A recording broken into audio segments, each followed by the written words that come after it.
Bien, muy feliz día a todos los estudiantes del Instituto Bíblico de la Gracia. Para mí es un privilegio poder estar con ustedes en esta clase virtual, ¿verdad? Y estoy muy contento porque el Señor está usando su palabra para que ustedes tengan un entendimiento claro de las Escrituras. Les saluda el pastor Johnny Zelaya desde El Salvador. Estamos enseñando la palabra del Señor y en este momento estamos tocando algunos tópicos como es qué debo hacer para ser salvo y qué no debo hacer para ser salvo. Ese es el tema que a mí me corresponde, qué no debo hacer para ser salvo. En el estudio anterior consideramos 5 respuestas comunes al Evangelio que son contrarias a la enseñanza correcta de la palabra de Dios. A pesar de que Dios enfatiza la respuesta sencilla de la fe sola, en Cristo solamente, desde el principio hasta el fin, en su palabra, aún así la gente, queridos hermanos, sigue confundiendo las respuestas al Evangelio con su propia sabiduría humana y sus buenas obras. Pero antes de entrar de lleno a este estudio, quisiera en esta hora que oremos al Señor.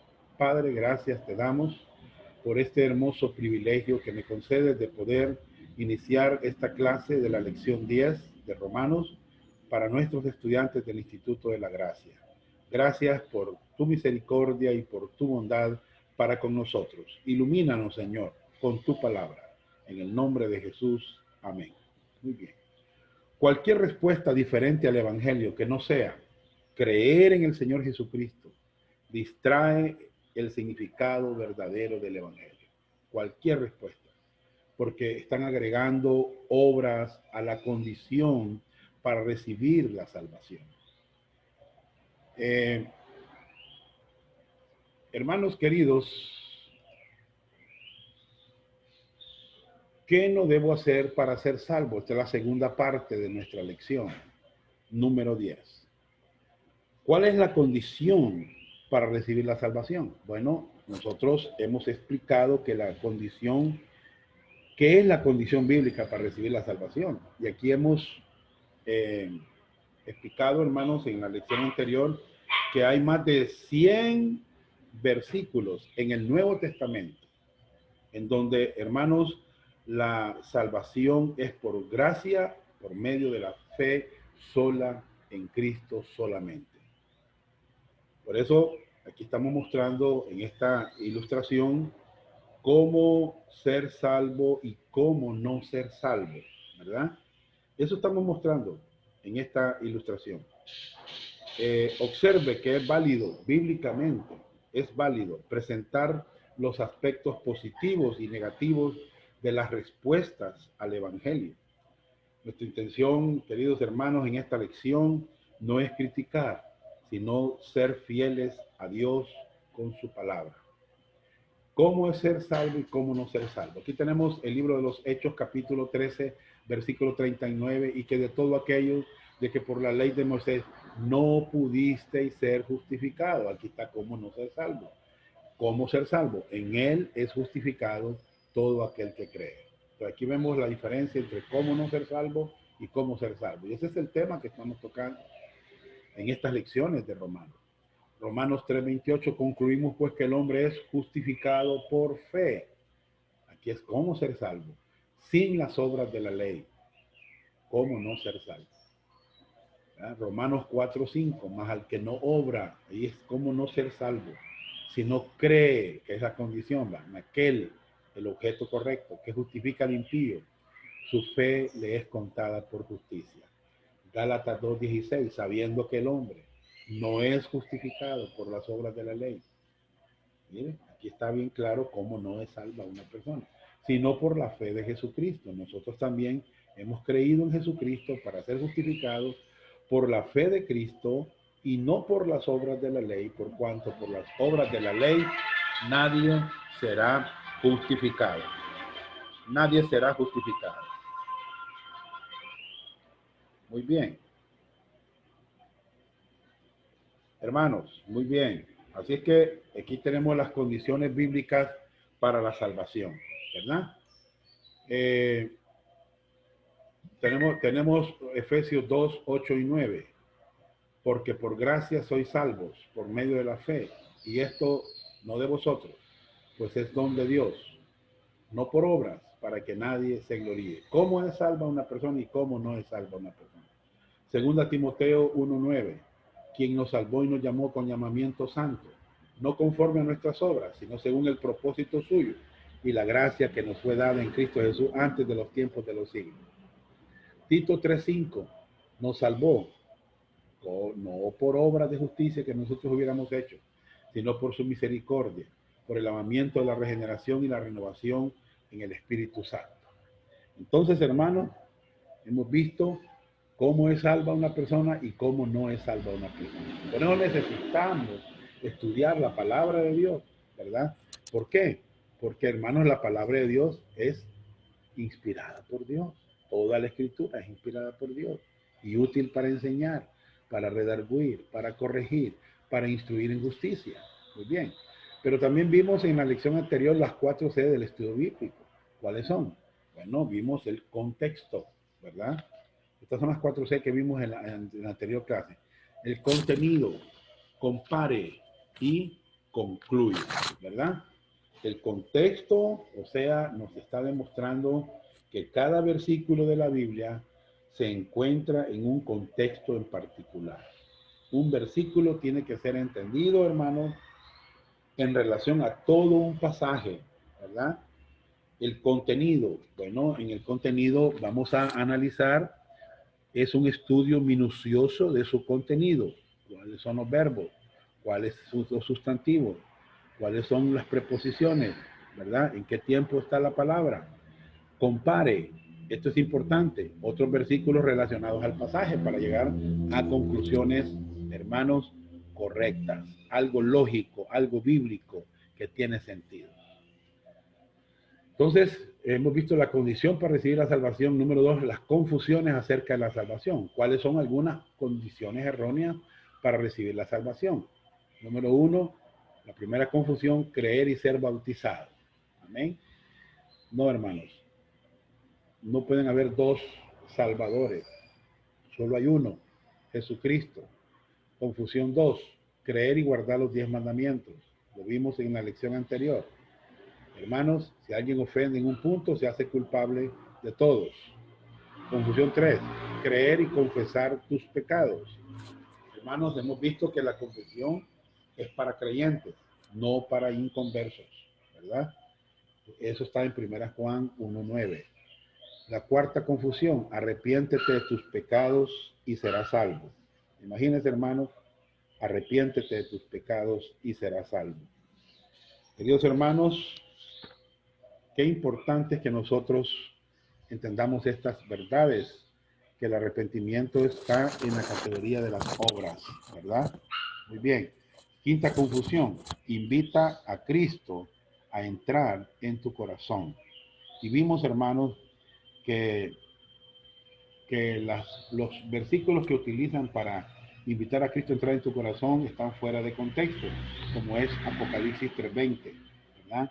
Muy bien. Pero hoy, esta mañana, o sea, este día de clases, usted va a ver la sexta confusión. Haz a Cristo el Señor de tu vida. Esa es la sexta confusión que vamos a ver en esta clase virtual. ¿Quiénes creen en el señorío de Cristo hoy en día? Muchos creyentes. O sea, están diciéndole al inconverso que tiene que hacer a Cristo el Señor de su vida, ¿verdad? Y esta idea se ha extendido, queridos hermanos, comúnmente en muchas iglesias evangélicas. Se ha extendido en iglesias bautistas, en organizaciones paralelas a ellas, en iglesias pentecostales, ¿verdad? Y uno de los principales defensores de este punto de vista, de hacer a Cristo el Señor de su vida, es el pastor John MacArthur, quien escribió un libro que se llama El Evangelio, según Jesús. Para defender y clarificar su posición sobre este asunto, consideremos algunas de sus propias palabras acerca del Hijo Pródigo. Observen lo que dijo él. Su conducta, el hijo pródigo, puede rendirse incondicionalmente, una renuncia completa de sí mismo y la sumisión absoluta a su Padre. Esa es la esencia de la fe salvadora. Un concepto de la fe que excluye la obediencia, corrompe el mensaje de la salvación. Esto lo dijo John MacArthur. La cita arriba de John MacArthur demuestra que su definición de la fe incluye más que la sencilla confianza en la obra de Jesucristo. Él ha agregado a la fe sencilla conceptos como rendirse, entregarse, sumisión absoluta, obediencia. Hermanos, es un defensor de la salvación, del señorío de Cristo. Incluye la necesidad, queridos hermanos, de su forma de arrepentimiento como una condición separada para la salvación. Ningún evangelismo que omite el mensaje del arrepentimiento puede ser llamado correctamente el evangelio, porque los pecadores no pueden acercarse a Jesucristo aparte de un cambio radical del corazón, la mente y la voluntad. Según MacArthur, queridos hermanos, el arrepentimiento es dar un giro a uno mismo y del pecado a Jesucristo, y esta no es la idea de cambiar su manera de pensar. En cuanto a Cristo, en cuanto al Evangelio, como vimos en el estudio anterior, lo que la palabra arrepentimiento es un cambio de mentalidad. ¿Me entiende, hermano? Según MacArthur, el arrepentimiento es dar un giro a uno mismo y del pecado a Jesucristo. Esta no es la idea, hermano, de cambiar su manera de pensar.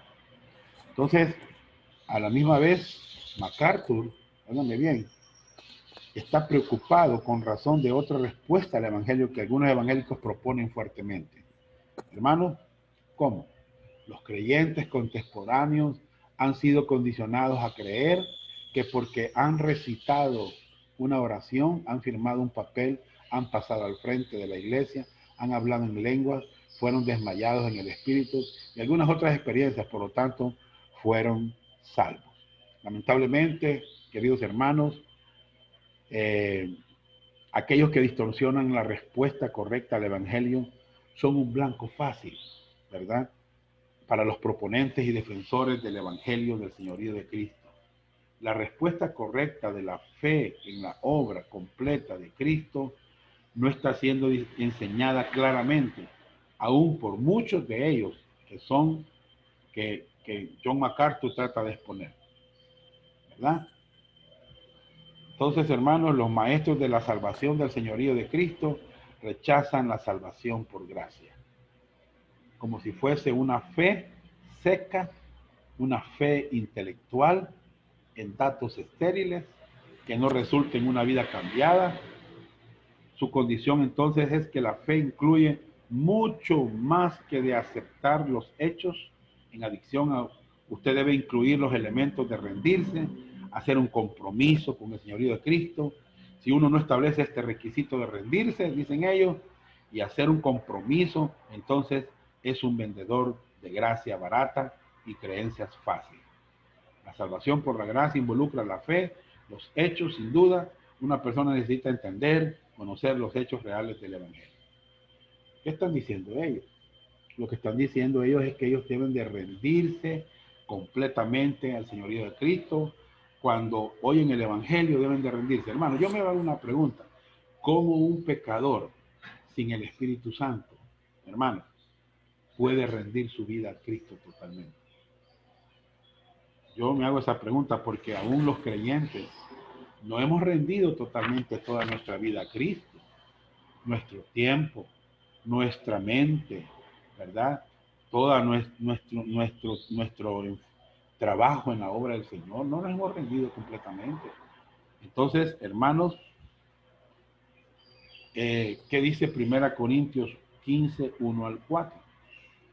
Pablo declara a los hermanos el evangelio que os he predicado, en el cual también recibiste, en el cual también perseveráis, por el cual asimismo, si retenéis la palabra que os he predicado, sois salvos, si no creísteis en vano, porque primeramente os he enseñado lo que asimismo recibí, que Cristo murió por nuestros pecados, conforme a las Escrituras, y que fue sepultado, y que resucitó al tercer día, conforme a las Escrituras.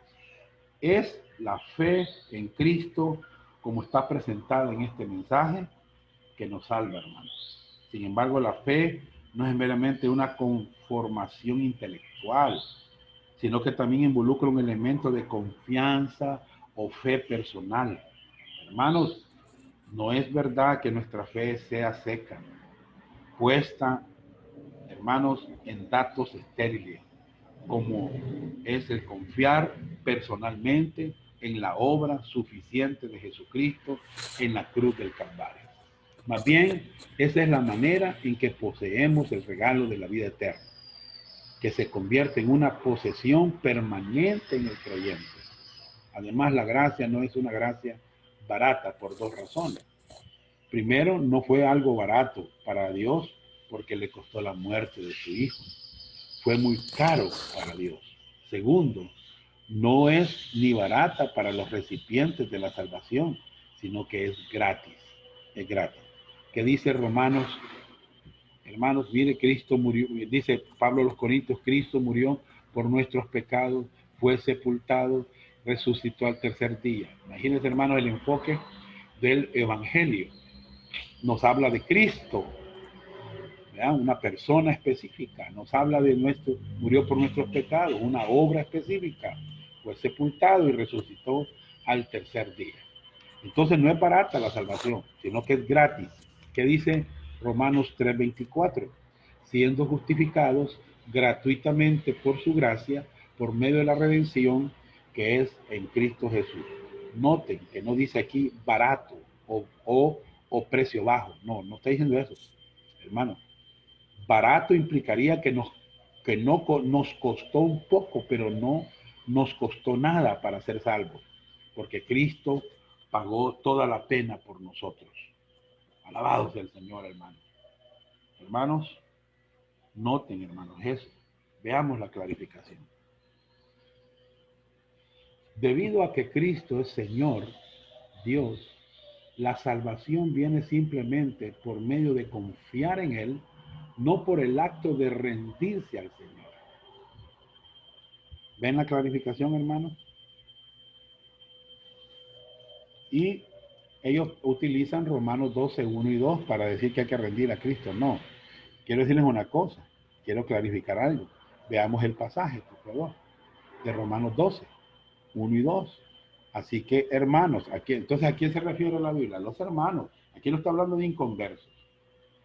Hermanos, así que, hermanos, os ruego por las misericordias de Dios que presentéis vuestros cuerpos en sacrificio vivo, santo, agradable a Dios, que es vuestro culto racional. No os conforméis a este siglo, sino transformaos por medio de la renovación de vuestro entendimiento, para que comprobéis cuál sea la buena voluntad de Dios, agradable y perfecta. A veces se usa este pasaje como una condición para la salvación, pero noten que este pasaje está escrito a hermanos, a creyentes, ¿verdad? A creyentes. ¿Y qué del creyente carnal? Hermanos, dice así, aquellos cuya fe es genuina probarán la seguridad de su salvación, perseverando hasta el fin en el camino de la justicia. No importa qué tan convincente el testimonio de esta persona parezca. Una vez que esta persona se convierta en apóstata, él demuestra en una manera irrefutable que nunca fue salvo. ¿Quién dijo estas palabras? John MacArthur dijo estas palabras. La Biblia está llena de ejemplos de personas del pueblo de Dios que fallaron. Hermanos, incluso grandes hombres de Dios como Moisés, David, que tenían, hermanos, cometieron graves pecados que han quedado registrados en las páginas de las Escrituras. La salvación por el señorío de Cristo enseña que el creyente genuino en Cristo perseverará. Hermanos, esto basa en la doctrina del calvinismo, que enseña la perseverancia de los santos. Un calvinista verdadero cree que un creyente en Cristo genuino ha de perseverar hasta el fin. Considere la historia de la nación de Israel. Quiero que la considere, por favor. El pueblo escogido de Dios. O mire la vida de Lot, quien fue llamado hombre justo por Pedro. Vea a los discípulos que huyeron cuando su Señor fue llevado para ser crucificado. ¿Y qué de Demas? ¿Quién? Pablo dijo que le había abandonado, porque escribió Pablo a Timoteo, todos buscan lo suyo. Lea la primera carta de 1 Corintios o la epístola de los Gálatas. Lea también las cartas de las 7 iglesias en Apocalipsis, capítulo 2 y 3. Hermanos, la Biblia está llena de ejemplos de la fidelidad de Dios y de la infidelidad de los hombres, inclusive hombres salvos. Considere a los corintios. Es cierto que la mayoría de ellos no estaban perseverando. Pablo escribió esa carta para regañarles en cuanto a sus peleas, en cuanto a su inmoralidad sexual, en cuanto a sus borracheras. Miren lo que dice 1 Corintios capítulo. Hermanos, miren, aquí tenemos a Abraham, tenemos a Lot, tenemos a David, tenemos los discípulos, tenemos los corintios, tenemos los gálatas, tenemos a Juan Marcos, hermanos. ¿Y qué de ti? ¿Y qué de ti? Veamos 1 Corintios 3, 1 al 4. De manera que yo, hermanos, no pude hablaros como espirituales, sino como a carnales, como a niños en Cristo. Os di a beber leche y no vianda, porque aún no erais capaces, ni sois capaces todavía, porque aún sois carnales, pues habiendo entre vosotros celos, contiendas, disensiones, ¿no sois carnales y andáis como hombres? Porque diciendo el uno, yo ciertamente soy de Pablo, y el otro, yo soy de Apolos. ¿No sois carnales? Hermanos, ¿estaban ellos demostrando su salvación? ¿Puede usted pensar en eso? ¿Por perseverar hasta el fin? En ninguna manera. Y sin embargo, Pablo todavía dice que ellos están en Cristo. Vean el versículo número 1. Niños en Cristo. Hermanos, miren como dice, en Cristo. Está en el tiempo presente, en el contexto de la carta. Los llamó santos en el capítulo 1. Hermanos, la salvación por el señorío de Cristo insiste que el discípulo fiel es el único que puede declarar que tiene vida eterna. Sin embargo, hay un problema en este enfoque, que tan fieles necesitamos ser. Maestros, por ejemplo, del señorío de Cristo, reconocen que, hermanos, que no siempre somos obedientes. Pero ¿qué tan obedientes necesitamos ser? ¿90% aceptable? ¿75%? Dios califica a través de una curva o por porcentajes. Mire, carnales, mire, ¿cómo le llama Pablo a los corintios? Carnales, eran carnales. Pero ellos estaban en Cristo. Aunque un creyente sea carnal, condición, aún está en Cristo, posición. Hermanos, cuando uno pone su fe en Jesucristo, viene este creyente a formar parte de la familia de Dios y a tener comunión con Dios, ¿verdad? Así es. Pero cuando el creyente peca y anda en carnalidad, se sale de la comunión con Dios. Pero ¿qué tiene que hacer este creyente para regresar a la comunión con Dios? Confesar, hermano. Pregunta, ¿no necesitamos obedecer el Evangelio? Mas no todos obedecieron al Evangelio. Pues ella dice, ¿quién ha creído a nuestro anuncio? Hermano, miren, obedecieron. No todos obedecieron al Evangelio. ¿Quién ha creído? Primera Tesalonicenses. ¿Qué dice? Observe, ni obedecen al Evangelio de nuestro Señor Jesucristo. Aquí está bien claro, porque es justo delante de Dios pagar con tribulación a los que os atribulan, y a vosotros que sois atribulados, daros reposo con nosotros cuando se manifieste el Señor Jesús desde el cielo con los ángeles de su poder, en llama de fuego, para dar retribución a los que no conocieron a Dios ni obedecen al Evangelio de nuestro Señor Jesucristo, los cuales sufrirán pena de eterna perdición, excluidos de la presencia del Señor y de la gloria de su poder. Cuando venga en aquel día para ser glorificado en sus santos y ser admirado en todos los que creyeron, por cuanto nuestro testimonio ha sido creído entre vosotros. Todos los que creyeron. Algunas personas al leer estos pasajes dirán, ven, les dije que la obediencia en la vida cristiana es un requisito para la salvación. Hermanos, ¿qué significa la obediencia aquí? Significa simplemente, hermanos, haber creído, hacer algo que alguien nos dice o hacer algo que se nos requiere que hagamos. ¿Y qué es? Creer, hermano. ¿Y qué de hacer un compromiso, hermano? Mire, si usted dice a su hijo, siéntate en esa silla y él lo hace y está quieto, su hijo ha obedecido. Pero si su hijo sale para limpiar la casa, eso sería desobediencia porque no hizo lo que usted le dijo. En la misma manera, si Dios dice a un pecador que simplemente necesita de tratar de complacer a Dios por medio de las obras y que solo debe confiar en Cristo solamente, aparte de las obras, entonces esa persona desobedece a Dios. Si está tratando de ganar su viaje al cielo con las obras, obedecemos el Evangelio cuando lo creemos. No es posible, hermano, obrar para ir al cielo, pero puede obrar para ir al infierno, ¿verdad? ¿Qué dice la segunda Timoteo 1:12? Por lo cual así mismo padezco esto, pero no me avergüenzo porque yo sé en quién he creído y estoy seguro que es poderoso para guardar mi depósito para aquel día. Hermanos, qué importante es, hermanos, esta frase es muy común hoy en día.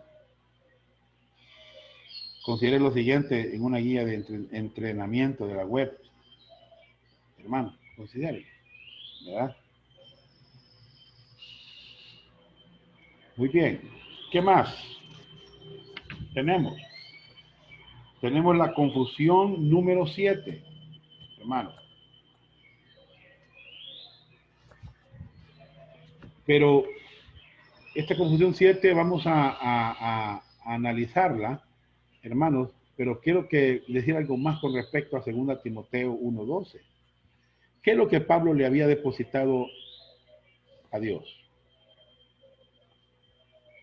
Por lo cual, así mismo padezco esto, pero no me avergüenzo porque yo sé quién he creído y estoy seguro que es poderoso para guardar mi depósito. Mire, ¿qué es lo que le había depositado Pablo a Dios?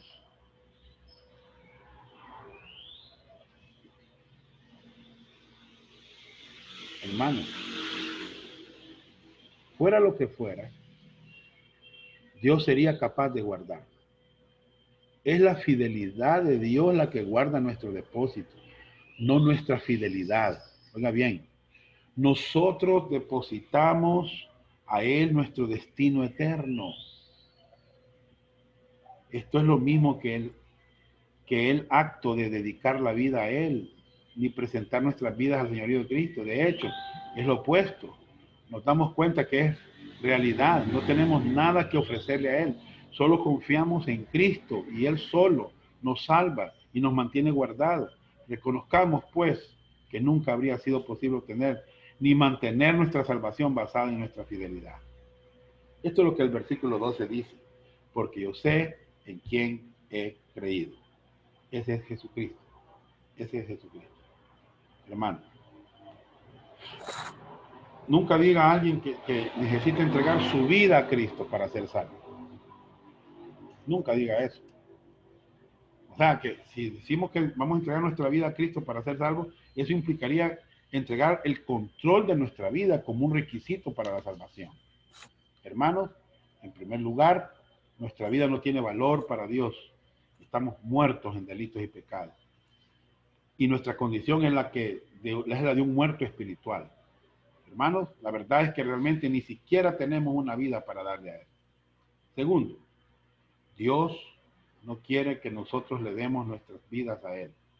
El hecho es que Dios quiere darnos su vida desde la perspectiva de la salvación del hombre. Es descrito en la Biblia como el receptor, no como el donante. ¿Ya? A los suyos vino y los suyos no le recibieron, mas a todos los que le recibieron, miren, Él es el que nos da la vida a nosotros. Entonces, en tercer lugar, este tipo de compromiso es imposible, hermano, para el inconverso. Es solamente después que somos salvos, que el Espíritu Santo mora dentro de nosotros, que podemos elegir a rendirnos y a presentarnos a Cristo y vivir una vida obediente. El señorío de Cristo funciona después de ser salvo, no antes de ser salvo, no antes de ser salvo. Entonces quiero que quede claro eso, hermano. La séptima confusión es: tienes que creer y vivir una vida santa. Hermanos, esta es una enseñanza común hoy en día. Esta es una enseñanza muy común entre las denominaciones que profesan los cristianos. La mayoría de personas cree que si un creyente no puede vivir una vida santa, entonces de dos cosas son ciertas: o nunca fue salvo desde el principio, que es una idea calvinista, hermanos, o simplemente perdió su salvación, que es una idea arminiana, ¿verdad? Es una idea arminiana. Hermanos, la clarificación. Es cierto que todos los creyentes, fíjense, no estamos diciendo que la santificación o la santidad no es importante, como no, pero es cierto que todos los creyentes debemos vivir una vida de santidad. Eso es cierto, hermano. Esto debe ser la consecuencia de la salvación, pero nunca el medio para obtener la salvación o mantener la salvación. No, hermano. ¿Entiende? La vida de santidad debe ser la consecuencia de ser salvo. Acuérdese que somos santificados posicionalmente, número uno, somos santificados prácticamente o progresivamente durante el proceso de nuestra vida aquí en la tierra, y número tres, un día vamos a ser santificados totalmente cuando seamos glorificados. Hermanos, pero nunca la santidad, esto debe ser la consecuencia de la salvación.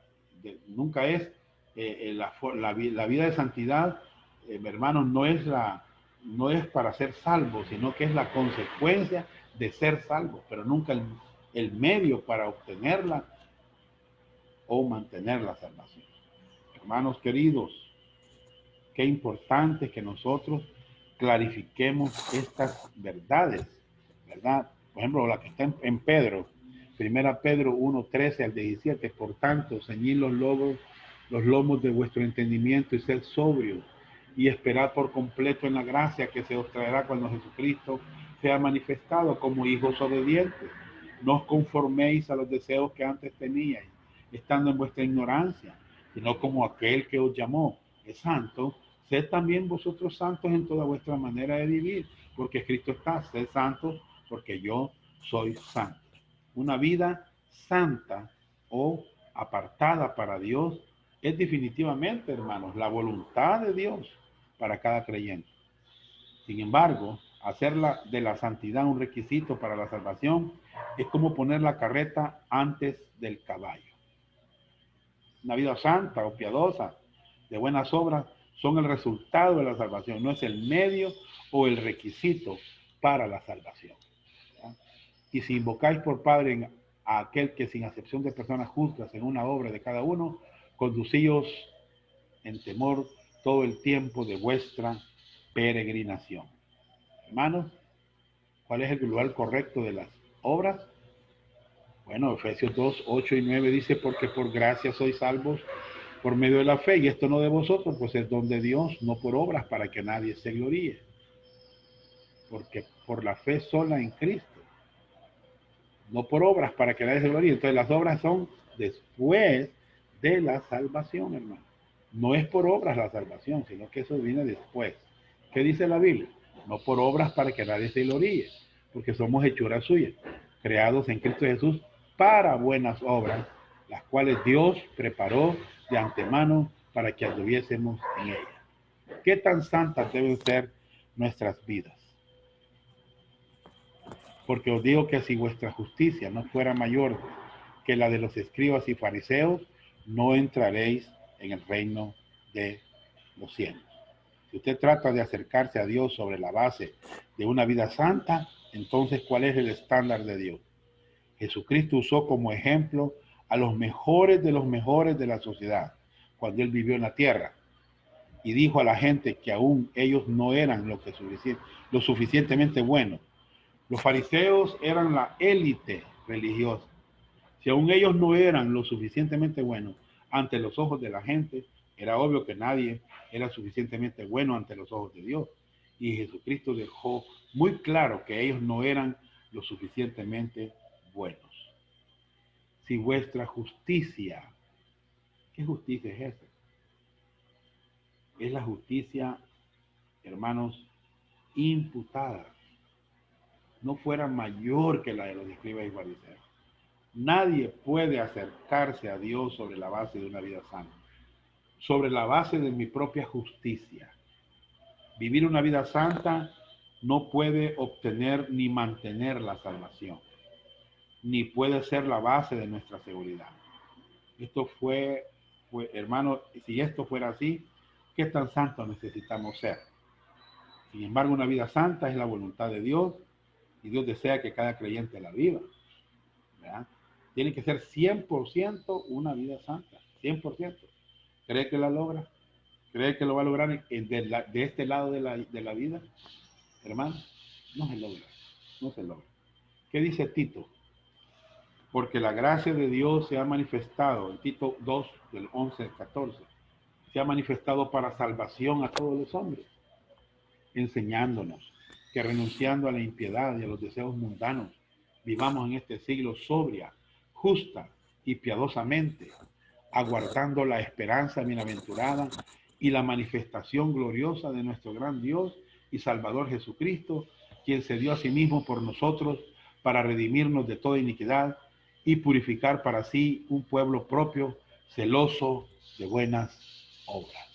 Qué tremendo pasaje hermanos, que acabamos de ver, cómo la gracia de Dios nos enseña a vivir una vida piadosa, ¿verdad? Pero ya estos solamente son a los que han recibido la gracia de Dios, la salvación por fe, ¿verdad?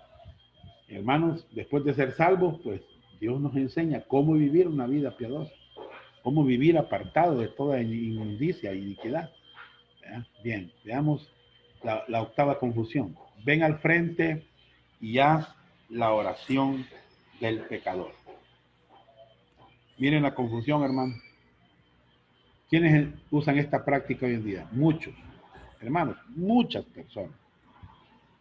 En los círculos evangélicos, con los niños, con estudiantes de universidad, con adultos, en todas partes, desde las cruzadas de Billy Graham, organizaciones paralelas, iglesias evangélicas, vemos que el evangelio es dado como una invitación a hacer una confesión pública de la fe, muchas veces acompañada con una oración. Hermanos, ¿dónde está esto en la Biblia? ¿Dónde está? De que tú tienes que venir al frente y hacer la oración del pecador. ¿Dónde está en la Biblia? ¿Saben a dónde está? Dijo un pastor maestro, después de los mapas, en la Biblia, después de los mapas. No se encuentra en la Biblia, hermano. Clarificación. Esto no se encuentra en ninguna parte de la Biblia, porque el asunto no está en venir al frente de la iglesia, decir una oración, sino venir a Cristo por medio de la fe. ¿Oyeron, hermanos, la clarificación? Todo lo que el Padre me da, vendrá a mí, y al que a mí viene, no le echo fuera, porque he descendido del cielo, no para hacer mi voluntad, sino la voluntad del que me envió. Y esta es la voluntad del Padre, el que me envió, que de todo lo que me dieren no pierda yo nada, sino que lo resucite en el día postrero. Y esta es la voluntad del que me ha enviado, que todo aquel que ve al Hijo y cree en Él tenga vida eterna, y yo le resucitaré en el día postrero. Hermanos, hermanos, qué tremendo pasaje es venir a Cristo, es creer en Jesucristo, ¿verdad? Miren, el que a mí viene, el que cree en Él, esa es la condición. ¿Es la oración una obra? Nos saluda Epafras, el cual es uno de vosotros, siervo de Cristo, siempre rogando encarecidamente por vosotros en sus oraciones, para que estéis firmes, perfectos y completos en todo lo que Dios quiere. Bueno, hermanos, definitivamente sí es una obra la oración. Si usted no lo cree, entonces trate de orar por lo menos media hora o más. ¿No es verdad que es un trabajo? ¿Que es una obra? Hermanos, Lucas 18, 10 al 12. Dos hombres subieron al templo a orar. Uno era fariseo y el otro publicano. El fariseo puesto en pie oraba consigo mismo de esta manera. Dios, te doy gracias porque no soy como los otros hombres, ladrones, injustos, adúlteros, ni aun como este publicano. Ayuno 2 veces a la semana. Doy diezmos de todo. Hermanos, ¿qué les parece? En otros casos, las oraciones fueron oraciones sinceras que expresaban un deseo a conocer a Dios. ¿Verdad? Pero bueno, en este caso vimos el publicano, ¿verdad? Y el fariseo. Pero veamos, más el publicano estando lejos, no quería ni aún alzar los ojos a Dios, al cielo, sino que se golpeaba el pecho diciendo: Dios, sé propicio a mí, pecador. Os digo que este descendió a su casa justificado antes que el otro, porque cualquiera que se enaltece será humillado, y el que se humilla será enaltecido. Este hombre fue salvo, no porque él hizo una oración de memoria, sino porque confió en la salvación del Señor. Su oración fue una expresión externa de su fe, ¿me entiendes? Por eso descendió justificado, ¿verdad? Antes que el otro, ¿verdad? ¿Es esto un ejemplo de justicia que justifica la oración del pecador? No. Voy a decir algunas razones por qué.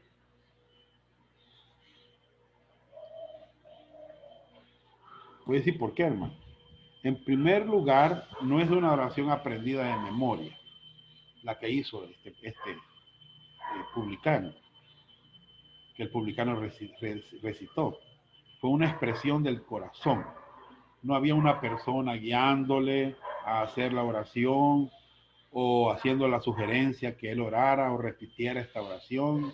En segundo lugar, la oración no salvó al publicano, ¿sabe? Por el testimonio de las Escrituras, que la oración no es un requisito para recibir la salvación, sino solamente la fe sola en Cristo es necesario. Muchas personas dirán: si usted no sabe cómo orar, entonces, ¿cómo puede ser salvo? No se puede imaginar que una persona puede ser salvo aparte de una oración. En tercer lugar, hay muchos ejemplos en la Biblia de personas que fueron salvas sin ninguna expresión externa. Saulo de Tarso, el carcelero de Filipo y otros fueron salvos sin orar, o sin que viniera al frente a la iglesia, o sin que alguien lo guiara a orar. Hermano, solo le dijo Pablo al carcelero: cree en el Señor Jesucristo y será salvo. La Biblia no dice nada a pasar al frente o hacer la oración del pecador.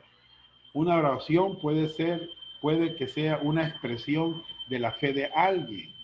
Sí, pero no es la oración la que salva, sino la fe en Jesucristo.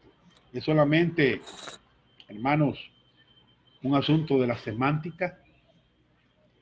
El término semántica, hermanos, bueno, aquí dicen no, la semántica es muy importante. Cada palabra tiene un significado preciso. No debemos confundirla. Hermano, el término semántica se refiere a los aspectos del significado o sentido e interpretación del significado de un determinado elemento, símbolo, palabra, expresiones o representaciones formal. Si usamos la palabra semántica, que quiere decir en relación al significado o lenguaje del idioma, como dice el diccionario Wednesday, entonces la semántica es muy importante. El significado es todo. Algunas personas usan este argumento y dicen que son solo las objeciones sobre las palabras, que esas son solamente diferentes maneras para decir la misma cosa. Hermanos, es absolutamente falso. Hay significados muy diferentes en las falsas respuestas que hemos considerado. Ninguna de ellas tiene la semejanza en absoluto que la salvación sea por medio de la gracia, sola por fe, sola en Cristo solamente, la cual es la respuesta bíblica. ¿Vean? Miren, aquí está la semántica, parte de la lingüística que estudia el significado de las palabras. Es importante que seamos muy claros con el Evangelio. Hermanos, es importante. Tenemos un ministerio que Dios nos ha dado, ¿verdad? Y lo que Dios requiere de un administrador es que sea hallado fiel, ¿verdad? Y Dios pone su anatema sobre la enseñanza de un evangelio falso. Tenemos que tener mucho cuidado. Gálatas dice, estoy maravillado de que tan pronto os hayáis alejado del que os llamó por la gracia de Cristo para seguir un evangelio diferente. No que haya otros, sino que hay algunos que os perturban y quieren pervertir el evangelio de Cristo. Mas aún si nosotros o un ángel del cielo os predicare un evangelio diferente del que os hemos predicado, sea anatema. Como antes hemos dicho, también ahora lo repito, si alguno predica diferente evangelio del que había recibido, sea anatema. Hermanos, la ilustración de un médico, imagínense que usted va al médico y el médico dice, bueno, vamos a sacar el hígado lo más pronto posible. O sea, usted el paciente, pero doctor, no es mi hígado, sino que mi vesícula biliar que necesita ser eliminada. El médico responde, el hígado o la vesícula biliar. ¿Cuál es la diferencia? Usted es muy exigente, es un asunto de la semana. Yo sugeriría que usted busque un nuevo médico, aún con más urgencia.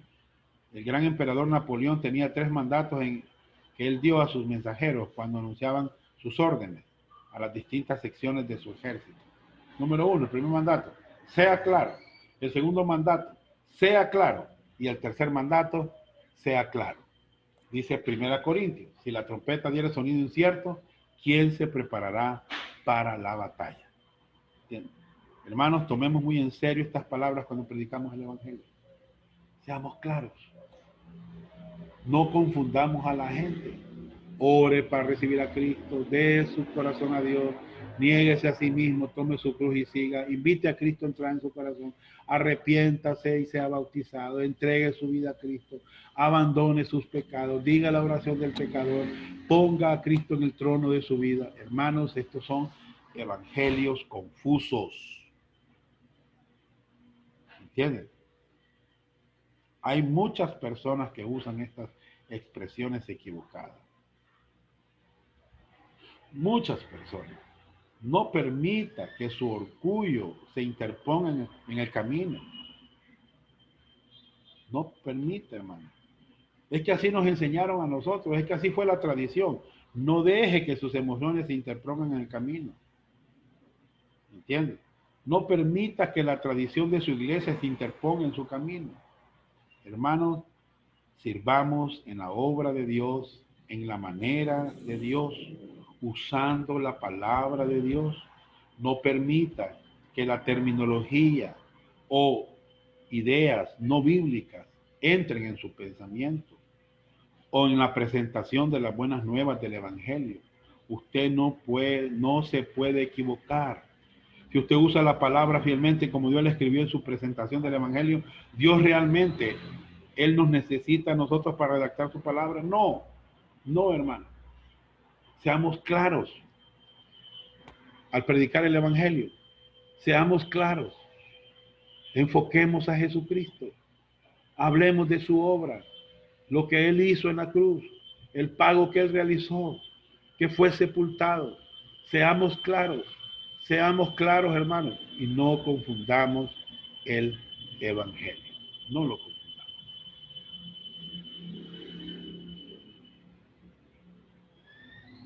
Hermanos, Dios me los bendiga y nos vemos en la próxima clase.